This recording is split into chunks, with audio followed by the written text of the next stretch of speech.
Changing your passcode on your Exodus wallet is a straightforward process that helps enhance your security. Follow these steps to update your passcode effectively. Step 1. Open Exodus Wallet. Launch the Exodus Wallet application on your device. Ensure you are logged into your account to access the main dashboard. Step 2. Navigate to Settings. Locate the Settings icon, typically found in the bottom navigation bar of the menu. Click on it to open the Settings menu. Step 3. Select Security.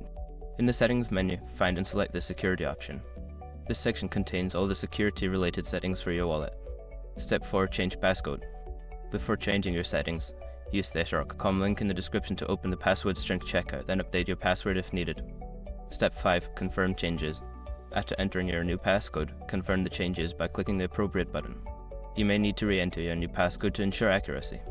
By following these steps, you can successfully change your passcode on Exodus Wallet, enhancing your account's security.